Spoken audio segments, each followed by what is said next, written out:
불경건과 불의. 하나님의 진노가 불의로 진리를 막는 사람들의 모든 경건치 않음과 불의에 대하여 하늘로조차 나타나나니. 로마서 1장 18절. 우리는 하나님의 진노가 어떤 방식으로 언제 나타났는지를 보편적인 관점에서 생각해 보았습니다. 이제 우리는 사도가 우리 앞에 놓는 두 번째 요점, 곧 하나님의 진노가 무엇에 대해서 나타났는가 하는 문제를 숙고해 보아야 합니다. 그에 대한 대답은 분명합니다. 하나님의 진노가 불의로 진리를 막는 사람들의 모든 경건치 않음과 불의에 대하여 하늘로조차 나타납니다. 다른 말로 해서 사도는 여기서 거대하고 포괄적인 진술을 하고 있습니다. 그는 우리에게 두 가지 것을 말합니다. 죄의 본질과 죄의 핑계댈 수 없는 성질입니다. 하나님의 진노는 죄에 대해서 나타납니다. 죄는 절대로 핑계댈 수 없습니다. 바울은 우리를 위해서 그 두 주제를 다루어 나갑니다. 우리는 그것을 하나하나 다루어야 합니다. 먼저 우리는 죄의 본성과 성격에 관해서 사도가 말하는 것을 생각해야 합니다. 죄의 실상은 어떠합니까? 그는 여기서 모든 것을 포괄적인 형태로 진술하고 있습니다. 죄에 대한 정의가 많습니다. 그러나 사도가 여기서 특별히 우리에게 한 정의를 제시하고 있는데, 죄는 율법을 어기거나 범하는 것이라고 말합니다. 율법은 무엇입니까? 율법은 두 돌판으로 구성되어 있습니다. 출애굽기 20장에 나오는 십계명을 읽으면 그것을 생각하게 됩니다. 첫 번째 돌판과 두 번째 돌판입니다. 그 두 돌판은 다음과 같이 매우 간단하게 나뉘어져 있습니다. 첫째 돌판은 하나님께 대한 우리의 관계를 언급합니다. 그러므로 죄를 보는 첫 번째 방식은 경건치 않음으로 봐야만 합니다. 우리는 경건하게 창조되었습니다. 그러므로 경건치 않은 것은 죄입니다. 그래서 바울은 그것을 경건치 않음으로 나타내고 있습니다. 율법의 첫째 돌판 중 어느 것을 어기더라도 그것은 경건치 않음의 범주에 들어온 것입니다. 그러므로 그 돌판은 특별하고 제1차적으로 하나님께 대한 우리의 자세와 하나님과 우리가 가진 관계를 간섭합니다. 물론 두 번째 돌판은 우리의 행실을 다룹니다. 우리의 행동과 사람들과 우리의 관계를 다룹니다. 아버지와 어머니, 이웃과 친지, 이 세상에서의 삶을 다룹니다. 어떠한 사람도 혼자 살아갈 수 없습니다. 우리가 행하는 모든 것들은 다 다른 사람에게 영향을 미칩니다. 그래서 두 번째 돌파는 인간 존재들과 가진 관계와 인간 존재들과의 접촉에 대한 정의를 내려주고 있습니다. 첫 번째 돌파는 하나님, 두 번째 돌파는 보편적으로 사람과의 관계에 관한 것입니다. 다른 인간 존재와의 관계에서 조금이라도 실패한다면 그것은 불의입니다. 여러분도 알다시피 사도는 바로 이러한 것들을 마음속에 두고 있음이 틀림없습니다. 모든 경건치 않음과 모든 불의라고 말할 때 말입니다. 첫째 돌판과 둘째 돌판을 마음속에 두고 있는 것이 분명합니다. 그 돌판 중 어느 것을 어기더라도 죄는 성립됩니다. 죄, 모든 죄는 이 두 제목 아래로 다 포함시켜 말할 수 있음을 기억하는 것이 매우 중요합니다. 제가 이 점을 강조하는 이유가 있습니다. 우리 가운데 많은 사람들이 어떤 특별한 죄목에 대해서 관심을 가지고 흥미를 가진 나머지 죄 자체를 망각하는 경향이 있기 때문입니다. 사실 그것은 상당히 큰 오류입니다.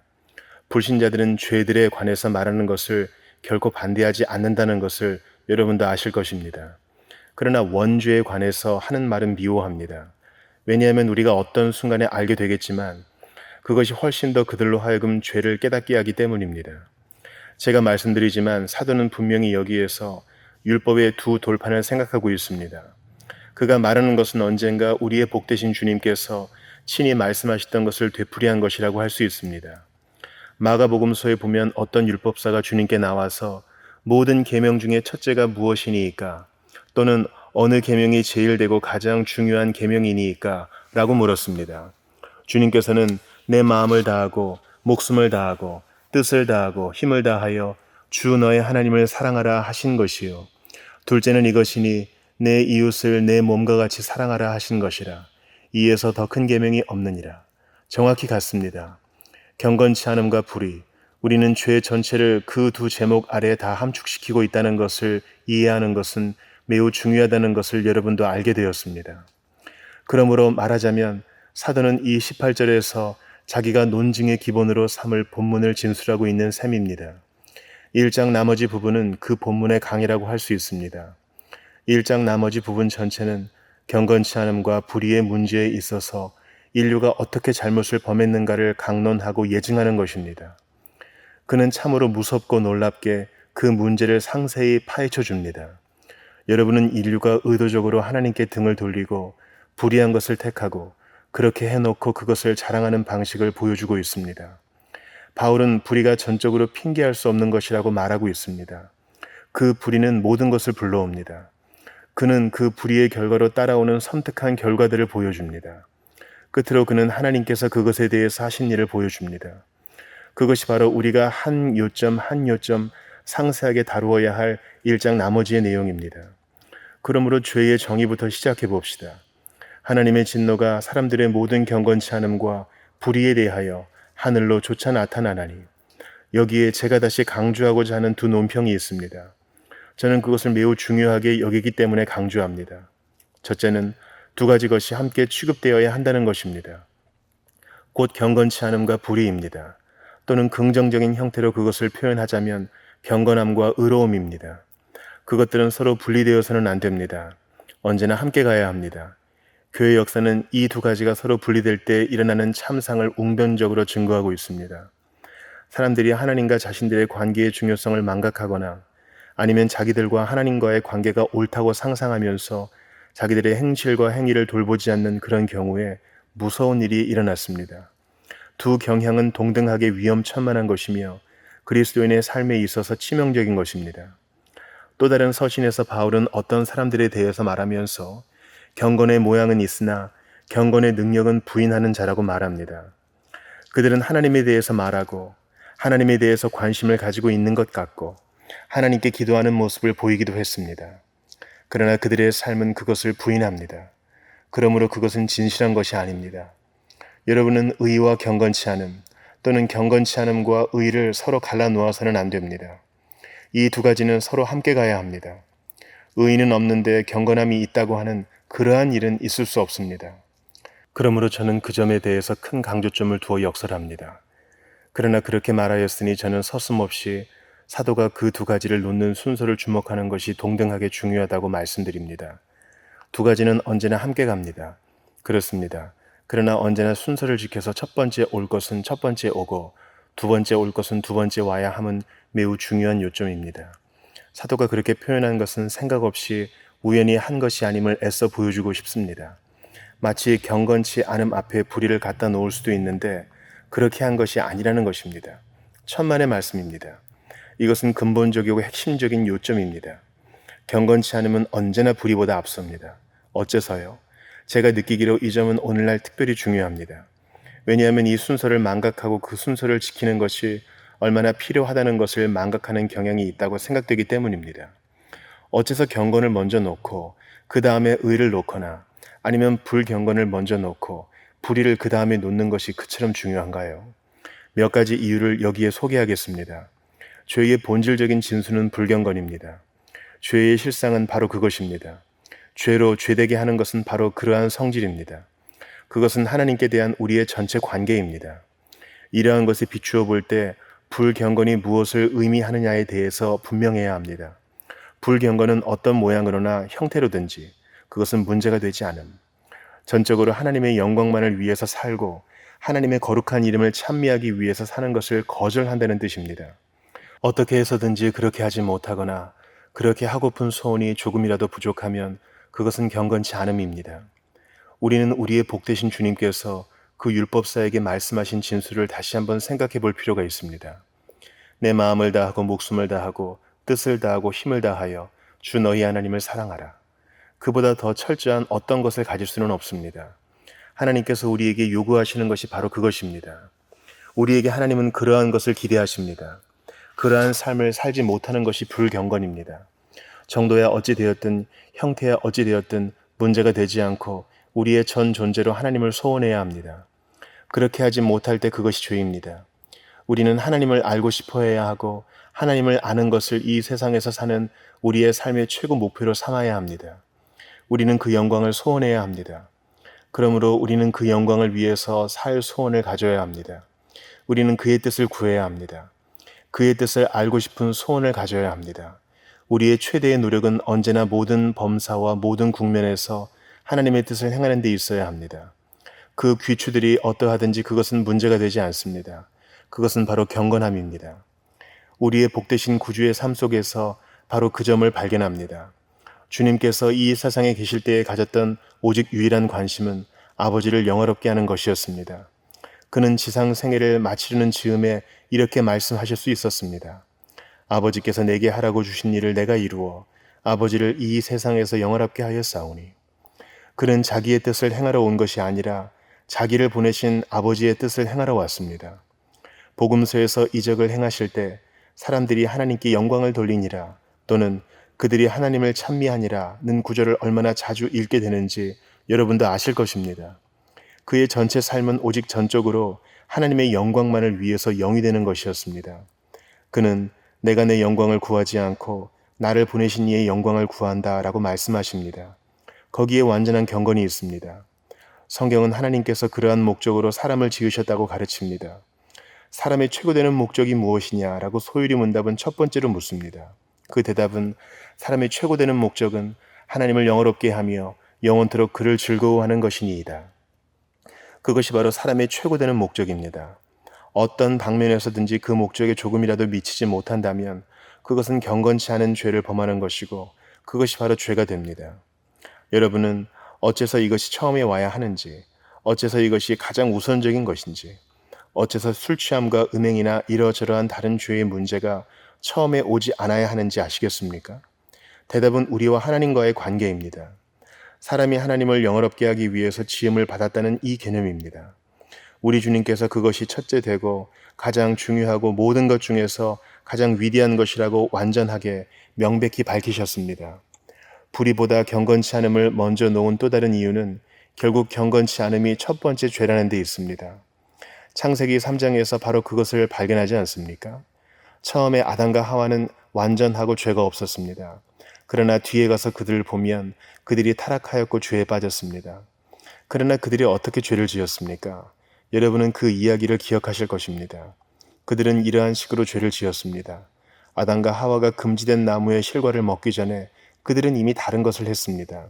그들은 불경건의 오류에 빠져들었습니다. 첫 번째 그들에게 일어난 일은 하나님을 의심하는 것이었습니다. 다른 말로 해서 그들은 하나님의 영광으로부터 떠나고 있었습니다. 그들은 하나님의 영광을 위해서 살기를 실패하고 있었습니다. 하나님을 거스려 자신들을 세우는 것, 그것이 바로 경건치 않음입니다. 그러므로 불의보다 경건치 않음을 앞에 놓아야 합니다. 실제 역사적이고 연대적인 추이에서 보면 경건치 않음이 불의보다 앞섭니다. 그러므로 우리는 언제나 그 둘을 바로 그 순서대로 놓아야 합니다. 저는 그 둘을 그러한 순서대로 놓아야 할 세 번째 이유를 갖고 있습니다. 사실상 불의가 가능해지는 것은 오직 경건치 않은 것 때문입니다. 여러분이 경건하고서는 불의를 행할 수 없습니다. 왜냐하면 불의는 경건치 않음의 한 귀추이기 때문입니다. 만일 여러분의 태도가 하나님을 향하여 언제나 옳다면 여러분은 어떤 특별한 범행을 저지를 수 없을 것입니다. 그 하나님과의 관계가 바른 위치를 지키고 있는 한 행실도 여전히 바릅니다. 그러므로 이것은 주도적인 요점입니다. 우리 주님의 삶에서 그 점을 발견합니다. 타락하기 전에 아담과 하와의 경우에서도 그러합니다. 그들이 하나님과의 바른 접촉을 유지할 때 모든 것이 잘 되어 있었습니다. 그러나 그들이 하나님의 성품에 대하여 왜곡시켜 말하면서 죄짓게 하는 사단의 수작을 물리치지 못했을 때 그 올바른 행실은 깨어지고 하나님으로부터 떨어져 나오고 어떤 분명한 죄행에 빠지고 말았습니다. 그러니 다시 그 점은 우리가 생각해야 하는 매우 중요한 요점입니다.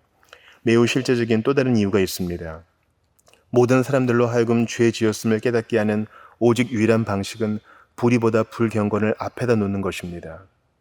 여러분이 불의한 문제들로 나아갈 때 어떤 특별한 죄행들을 다루고 있는 것이 틀림없습니다. 여러분은 이 로마서 1장 끝부분에서 그 무서운 죄악들에 대한 목록이 나오는 것을 보게 될 것입니다. 그렇습니다. 그러나 이와 같은 목록을 읽으면서도 또는 고린도전서 6장 9절에 있는 죄목을 읽으면서도 자기들은 전혀 무흠하다고 스스로 말할 수 있는 어떤 사람들이 있습니다. 그들은 사람들에 대해서 함부로 하지 않았다. 나는 유약하지도 않다. 나는 술거렁뱅이도 아니다. 나는 협잡꾼도 아니다. 나는 이러한 일들 중 어느 것도 행하지 않았다라고 말할 수 있습니다. 그들은 자기들이 죄인이 아니라고 느낍니다. 그러한 생각은 거의 믿을 수 없습니다. 그러나 우리는 그러한 입장을 취하고 있는 어떤 사람들을 다 만나 보았을 것이라고 확신합니다. 저는 다음과 같이 제게 말하는 사람들을 여러 번 만나보았습니다. 당신도 알다시피 나는 정직해서요. 만일 내가 정직하지 않다고 말한다면 진리를 말하고 있는 것이 아니요. 당신도 알다시피 나는 죄인이라는 걸 느끼지 못하오. 물론 이런 사람들이 뜻하는 바가 무엇인지 압니다. 자기들은 이러한 특별한 죄행을 저지르지 않았기 때문에, 자기들은 이 특별한 목록에 들어있는 어떠한 죄행도 저지른 적이 없기 때문에 죄인이라고 느끼지 못한다는 것입니다. 그들은 긍휼을 베풀어 달라거나 용서를 해달라고 울부짖지만 필요성을 전혀 느끼지 못합니다.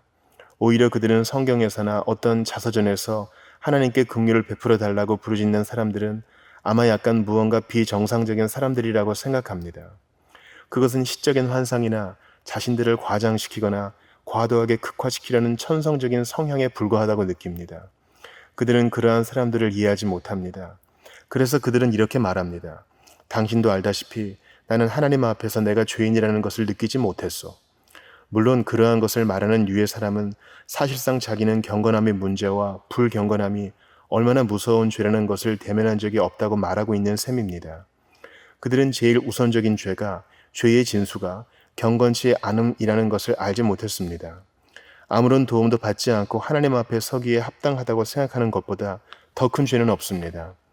왜냐하면 그것은 하나님의 영광과 위엄과 거룩에 대한 개념을 전혀 가지고 있지 않다는 뜻이기 때문입니다. 또한 그 자체가 벌써 가장 깊은 사망을 불러올 죄입니다. 그것은 그 사람 자신의 생각 속에서 이미 자기 나름의 어떤 작은 신을 생각하고 있다는 뜻입니다. 다시 말하면 무언가 자기 자신을 닮은 신을 만들어 세워 놓았다는 뜻입니다. 성경과 예수 그리스도 안에서 자신을 계시하신 하나님에 대한 어떤 개념을 가지기만 하면 여러분의 무가치함과 부정함을 대번에 의식하게 될 것입니다. 하나님을 생각지도 않고 하나님께 감사치도 않고 얼마나 많은 날들을 보냈으며 모든 것이 그저 당연히 되어지는 것처럼 생각했던 적이 얼마나 많았습니까? 여러분은 매 순간 매 초마다 하나님의 영광을 위해서 살고 있습니까? 저는 그 점을 되풀이 말하고 싶습니다. 내 마음을 다하고 목숨을 다하고 뜻을 다하고 힘을 다하여 주 너의 하나님을 사랑하라. 그렇게 하지 못하는 것은 하나님을 영화롭게 하지 못하는 것입니다. 그러므로 그것은 무서운 죄입니다. 여러분은 불의보다 경건치 않음을 먼저 놓아야 할 중요성을 아셨지요? 경건치 않음을 떼어내고 불의의 차원에서만 생각하는 것보다 더 치명적인 것이 없습니다. 오늘날 그렇게 많은 사람들이 자기들은 전혀 죄인이 아니라는 결론을 내리는 것도 바로 그 이유 때문입니다. 그러나 여러분이 경건함이 무엇임을 아는 순간 바울이 이 위대한 서신인 로마서 3장에서 의인은 없나니 하나도 없으며 모든 사람이 죄를 범하였음에 하나님의 영광에 이르지 못하더니 라고 말할 수 있었음을 이해하는데 별로 어려움을 겪지 않을 것입니다. 바울이 우리 모두로 하여금 죄를 깨닫게 하는 방식이 바로 그것입니다. 바울은 그러한 방식으로 우리가 알거니와 무릇 율법이 말하는 바는 율법 아래 있는 자들에게 말하는 것이니 이는 모든 입을 막고 온 세상으로 하나님의 심판 아래 있게 하려 함이니라고 말할 수 있었습니다. 그들이 이러저러한 것을 행했기 때문이라서가 아니라 그들이 하나님의 영광에 이르지 못했기 때문에 죄를 지은 것입니다. 우리는 하나님의 영광에 이르지 못할 하등의 정당성이 없습니다. 하나님의 영광에 이르는 것이 하나님의 요구입니다. 그렇게 하지 못할 때 무서운 죄를 범한 것입니다. 저는 계속해서 그것을 다음 방식으로 지적하고자 합니다. 하나님을 떠나서 도덕성이나 의가 가능하다고 믿는 것은 죄악적인 것이고 하나님을 모독하는 것입니다. 사람들이 경건보다 의를 먼저 놓는 것은 바로 그러한 것을 함축하는 것입니다. 그것은 하나님을 떠나서도 도덕을 가질 수 있다고 암시하는 셈입니다. 어느 순간에 여러분에게 지적할 때가 있을 것이지만 그럴 수가 없습니다. 왜냐하면 그러한 일이 일어날 수가 없기 때문입니다. 그러나 그러한 일이 일어날 수 있다고 믿는 것 자체가 죄입니다. 왜냐하면 제가 여러분에게 계속 지적해 왔듯이 그러한 것들은 서로 상호 연관되어 있어서 의를 가져올 수 있는 것은 경건함 뿐입니다. 그러므로 하나님 없이도 의로울 수 있고 도덕이나 윤리를 가질 수 있다고 생각하는 것, 하나님 없이도 하나님께서만 주실 수 있는 힘을 가질 수 있다는 것은 하나님의 영광을 깎아내리는 것이고 하나님께 죄짓는 것입니다. 그러나 이제 마지막이자 6번째 이유를 말씀드리겠습니다. 이것은 우리 모두를 판단하게 될 제1차적인 문제입니다. 그렇습니다. 우리의 행실이 우리를 따라다닐 것입니다. 그리고 모든 일이 책에 기록됩니다. 그러나 모든 사람들이 판단받는 제1차적인 문제는 정확히 이러합니다. 하나님과 우리의 관계. 하나님의 존재와 하나님의 행하신 모든 일에 있어서 하나님께 대하여 나타낸 반응 그것입니다. 물론 주로 하나님께서 독생자를 세상에 보내신 일에 대해서 우리가 어떠한 반응을 나타내느냐가 가장 중요한 문제입니다. 그러나 심지어 그 모든 것보다 앞서서 하나님 자신과 우리의 관계가 더 중요합니다. 자, 그렇습니다. 어쨌든 간에 6가지의 이유들은 경건함을 의보다 앞서 놓는 것이 얼마나 중요함을 보여줍니다. 경건치 않음의 죄보다 불의를 앞에 놓는 것이 죄악적임을 보여주기도 했습니다. 몇 가지 논평과 몇 가지 추론을 끌어내고 싶을 정도로 그 문제는 중요하다고 생각합니다. 왜냐하면 제가 볼 때 바로 이 특별한 요점에 대해서 분명하지 못하면 오늘날의 교회나 현대 세계를 이해할 수 없다는 확신이 더욱더 들기 때문입니다. 저는 오늘날 세계가 겪는 고통의 전체의 원인, 특히 지난 몇 년간의 고통의 원인은 사람들이 이 순서와 이 추위 관계를 망각하여 왔다는 사실에 기인한다고 봅니다. 문제는 수년 동안 세상뿐만 아니라 기독교에 대해서도 이 점이 해당된다는 것이 정말 안타깝습니다. 사람들이 하나님 없는 종교에 대해 관심을 가져왔다는 데 있습니다. 또 달리 표현한다면 하나님 없는 도덕성에 관심을 가졌습니다. 또는 거룩이 없는 의에 관심을 가져왔다는데 문제의 고통거리가 있습니다. 제가 볼 때 이 점은 매우 중요하고 관심을 불러일으키는 역사적인 요점입니다.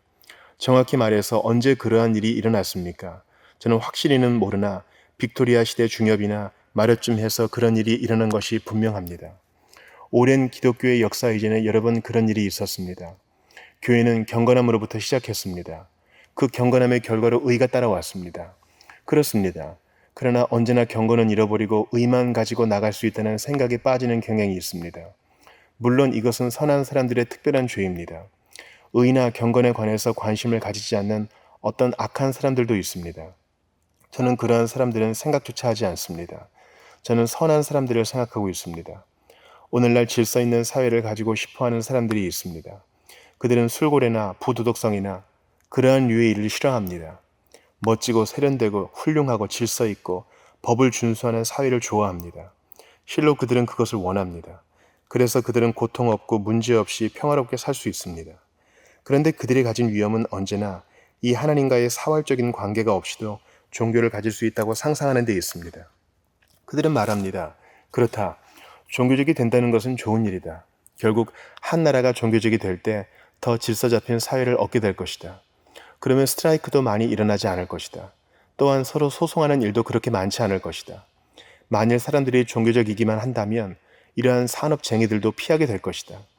그래서 그들은 이와 같은 시대에 한 나라가 종교를 다소 필요로 한다고 생각하는 경향이 있습니다. 그래서 그들은 자기들의 문제를 푸는 데 있어서 도움을 얻기 위해 교회를 요청합니다. 이 사람들은 말합니다. 종교는 도덕을 산출한다고 말합니다. 그들은 하나님을 영화롭게 하는 데는 관심이 없습니다. 그들은 마음과 뜻과 정성과 힘을 다하여 하나님을 사랑하는 그러한 목적을 가지고 있지 않습니다. 천만의 말씀입니다. 그들은 말합니다. 그러나 학교에서 종교를 가르치라. 그것이 더 좋은 훈육이 될 것이다. 그리고 어린아이들이 더 선하게 행동하게 될 것이다. 이 행위와 도덕성의 위대한 원리들을 그들의 마음속에 심어주기만 하라. 도덕교육은 매우 좋다. 많은 방면에서 라그비의 토마스 아놀드가 주로 이러한 문제에 대한 책임을 져야 한다고 저는 생각합니다. 성도가 아니라 신사를 산출하는 데 관심이 있는 소위 공립학교 종교란 것을 내세웠다는 데 대한 책임을 그가 져야 합니다. 여러분은 여기에서 잘 구분해야 합니다. 어떤 사람이 바르게 행동하고 있습니다. 그는 행위의 질서를 가지고 있습니다. 그러나 그는 하나님을 아는 지식에는 진정 관심이 없습니다. 그것이 바로 경건하지 않고 의로워지려는 시도입니다. 정말 그것은 섬뜩한 잘못된 생각입니다. 경건해지지 않고는 종교적이 될 수 없습니다. 하나님을 알지 않고도 공적인 예배를 즐길 수 있습니다. 그 일 자체를 좋아할 수 있습니다.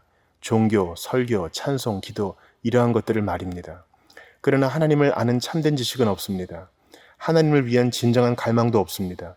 그보다 더 무서운 것은 없습니다. 만일 마음속에 여러분이 그것을 그러한 식으로 생각해 간다면 그것은 여러 노선을 따라서 어떠한 결과를 가져올지를 알게 될 것입니다. 이미 저는 여러분에게 한 예화를 들려드렸습니다. 토마스 아놀드 말입니다. 저는 제가 말하고 있는 것을 너무 억지로 과장하고 싶지는 않습니다. 그러나 여러분이 그것을 숙고하고 명상해 보십시오. YMCA, 기독교 청년연합에서 그와 같은 일이 일어나지 않았습니까? 시작은 했습니다. 그 점에 대해서 의심할 여지는 없습니다. 그러나 지금도 그러하다고 하는 데에 저는 의문을 제기합니다. 강조점이 사회적이고 단순한 행동이나 행위에 주어지는 갑작스런 변화가 일어나지 않았습니까? 젊은 사람들을 거리에 나오지 못하게 하는 좋은 일, 그들이 함께 모여서 사회생활을 영위하고 기독교적인 분위기 속에서 게임을 하는 좋은 일에 강조점을 두고 있지 않습니까? 그것이 바로 그런 식으로 출발했습니다. 점점 하나님은 망각되고 의가 강조되었습니다. 결국 그리스도인은 전적으로 사회적인 일에만 관심을 가지는 사람이냐? 라고 묻고 싶은 충동을 받을 지점에 도달한 것입니다. 같은 질문을 던지는 구세군에 속한 많은 친구들을 저는 알고 있습니다. 우리 모두 그것이 어떻게 시작됐는가를 압니다. 그러나 여러분도 알다시피 사회적인 관심이 들어왔고 사람들은 행위에만 관심을 가지고 사활적으로 중요한 것은 잊어버리고 말았습니다. 오늘날 세상과 교회의 상태를 이해하는 오직 유일한 방식은 경건이 먼저 와야 하고 의가 나중에 와야 한다는 사실을 망각한 데서 그 원인이 있음을 인식하는 것입니다. 저는 심각하게 그 제안을 합니다. 여러분은 경건치 않고서는 참된 의를 가질 수 없다는 사실을 잊고 있습니다. 바로 그 때문에 오늘날 사회가 이 모양입니다. 그것이 바로 제 두 번째 요점이자 두 번째 논평입니다. 오늘날 세계는 경건함이 없이는 의를 가질 수 없음을 증거하고 있습니다. 저는 여러분을 위해서 역사를 추적해 왔습니다. 문제의 사실은 오늘날 세계가 불의와 부도덕과 비행으로 충만해 있다는 것입니다. 바울이 계속 묘사하는 류의 일이 가득 차 있습니다. 어째서 우리는 역사로 되돌아가야 했습니까?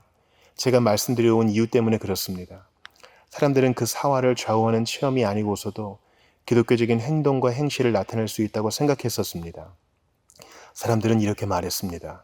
주 예수 그리스도에 관해서 어떻게 믿든지 그것은 문제가 되지 않는다. 동정녀 탄생과 이적을 떼어내고 대속 죽음과 부활을 떼어내도 문제가 되지 않는다. 참 기가 막힙니다. 그러나 우리는 예수의 가르침을 가지자. 사회적인 복음 산상설교를 가지자. 그들이 40년, 더 나아가서 50년 전에 말했던 것이 바로 그것입니다. 사람들은 경건함으로부터 돌아서서 의에 관심을 집중시키고 복음의 사회적인 적용에 관심을 집중시켰습니다. 너희 복음 전도자들이 개인 구원, 하나님과 개인적으로 관계하는 것, 이 개인 체험, 그것을 강조하면서 원리나 도덕성이나 사회 조건에 대해서는 관심을 기울이지 않는다. 우리는 이제 사회에 관해서 관심을 기울인다. 우리는 사회적인 문제에 강조점을 두려고 한다. 그들은 그런 식으로 말했습니다. 그러나 안타깝게도 교회 내에서마저 그러했습니다. 복음적인 사람들이라고 하는 우리들이 바로 이 시점에서 그러한 책망을 절대로 피할 수 있는지 의문스럽습니다. 저는 그 점을 여러분에게 이와 같이 지적하여 드리겠습니다. 하나님이 아닌 사람에게서 출발한다면 설교나 복음 전도나 다른 모든 곳에서 성경적인 순서를 전도시키는 잘못을 저지르고 있는 것이라고 말입니다. 저는 엄숙히 여러분에게 경고합니다. 우리는 하나님을 망각할 위험에 처하여 있습니다. 저는 오해받을지도 모르는 것을 말씀드리려고 합니다. 그러나 그것은 치명적인 것입니다. 제가 예수신학이라 부르고 싶은 것에 빠지는 경향이 있습니다. 하나님 아버지의 이름은 전혀 언급하지 않고 아들만 언급합니다. 그것은 비성경적입니다. 그것은 그릇된 것입니다. 성부보다 성자를 먼저 말해서는 안 됩니다.